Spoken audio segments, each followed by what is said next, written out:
Hi Christina, I'm gonna try to help explain to you whether a molecule is polar or non-polar. So the electronegativities that you were asking about. I'm just gonna use the same examples that Professor Barth used in her videos, and hopefully maybe something I'm explaining or the way I do it can help you figure that out. Okay, so she used first the carbon oxygen 2. Okay, so I like to draw the Lewis structure for everything first so I can figure out the molecular. So we have carbon with 4 valence electrons and 2 oxygen, that comes to 12, and associate 16. The Lewis structure is like this. Okay, so then that gives us the molecular geometry of a linear shape. We have the carbon and the 2 oxygens. Okay, so in the other, I showed you that we have the electronegativities of the elements. So if you go there, you can find that we have oxygen and our carbon. So oxygen is 3.5 and we subtract the 2.5. Okay, so we get 1.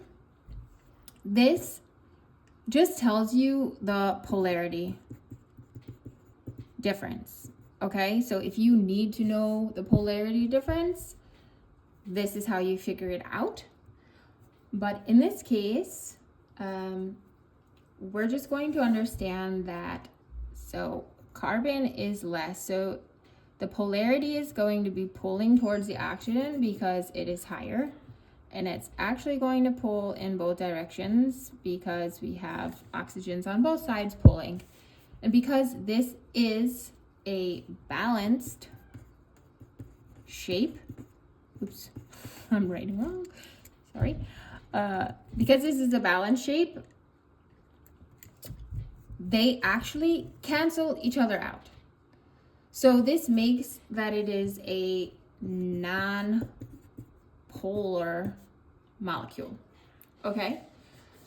Another one, for example, is phosphorus and chlorine 5. So we have 5 for phosphorus and 5 chlorines makes 35. So we have 40 valence electrons. If we draw the Lewis structure for that, sorry, I'm not going to count all the points, but it ends up like this, just for speed. Okay, and that would give us the understanding for our molecular geometry, and that is going to give us a trigonal bipyramidal, okay, geometry. And these are both for electron and molecular because we don't have any lone pairs. So we have the phosphorus, okay, we'll just label that, yes.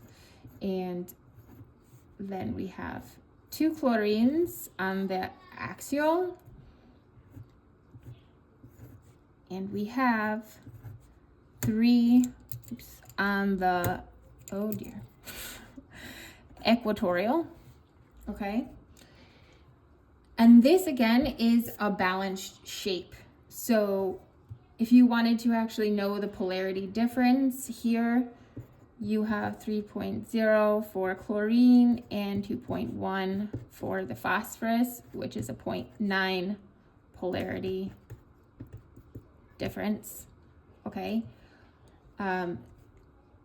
That means that everything is going to be going out to the chlorines, and these 3 equatorial cancel each other out, okay, because they're at a 120-degree angle for the equatorial. They're equal, so they cancel each other out. And here on the axial, we're also getting the pull out to the chlorines, okay, because it is stronger. And those cancel out because that is 180-degree angles, so they are balanced shapes. So this makes this a non-polar molecule as well. Then one last one for non-polar. And this is all because of, let's say, the molecular geometry shapes that it's showing you. I think it's very good. This way you can understand. So carbon and chlorine, we have 4 this time.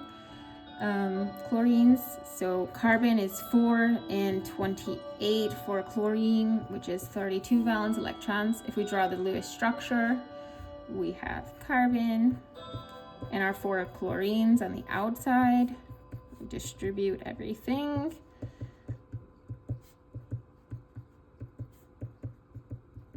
Okay, and this gives us our molecular geometry. So we have 3 on the equatorial, the chlorines. Okay, and we have 1 on the axial, which gives us the tetrahedral, and that's 109.5 degree angles. Okay, this makes them again cancel out because it's a balanced shape. They all have the same angle. If you wanted to know the polarity difference, you have 3.0 for the chlorine and 2.5 for the carbon. So that gives us 0.5. But as everything, as I said, cancels out, being a balanced shape, this still is a non-polar molecule. Hi Christine, this is about polar molecules. So we have the first example of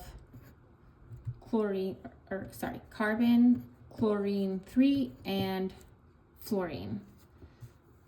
If we do our Lewis structure, we have 4 valence electrons for the carbon, a total of 21 for the chlorines, and we have 7 for fluorine. So we have 32 valence electrons. If we draw our Lewis structure, we have carbon, we have fluorine here, our chlorines, and we're going to distribute the rest of the valence electrons. Okay, so now we can draw our molecular structure. And for this, we get a tetrahedral,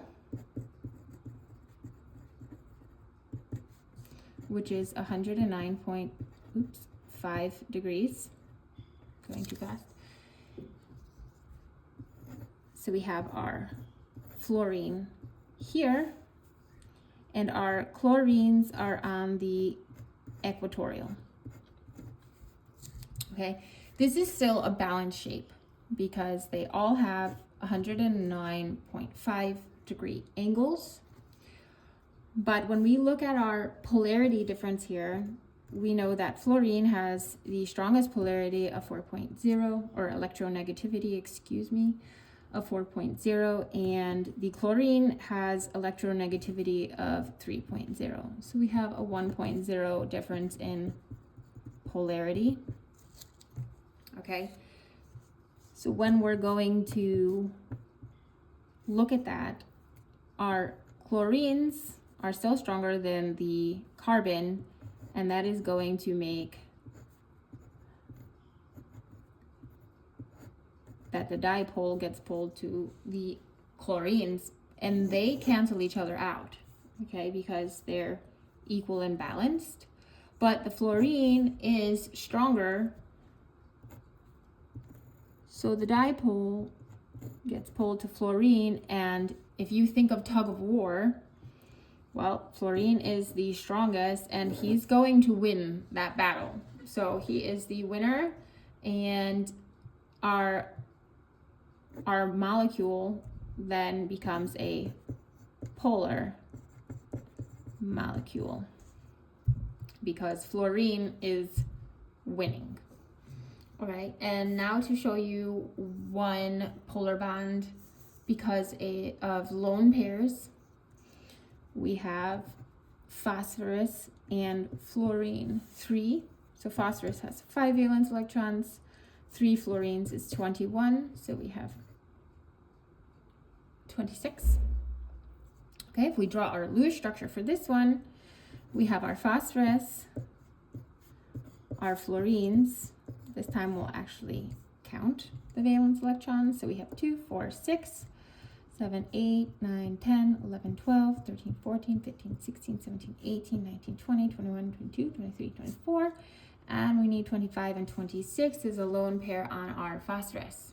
So when we go to draw our molecular structure here, we now have actually an electron geometry and a molecular geometry. With the electron geometry, we have tetrahedral, okay? And for the molecular, we have trigonal, pyramidal. Okay, and when we then are going to talk about the angle, okay, Professor Barth told us that when we have lone pairs to give us different electron and molecular geometries, the angle is actually slightly less than the normal angle. So it would have been 109.5 degrees, but now it is slightly less than 109. Okay, so when we go to draw that, this is what it looks like. We have the fluorines here, and we would have the lone pair here, which is actually pressing them to go downwards. So now, okay, we have the polarity or the electronegativity, the dipole is pulling not out, but it's pulling down and out, okay? And because it's pulling down and out, that is making it polar because they can't actually cancel each other out. Okay, so if you're actually asked in what direction is, I guess, the overall dipole, which direction is it pulling? It's pulling down. Okay, and if you wanted to to understand the polarity difference, you have 4.0 for the fluorine and 2.1 for the phosphorus, so that is a 1.9 polarity difference. This makes it a polar molecule because these cannot cancel each other out.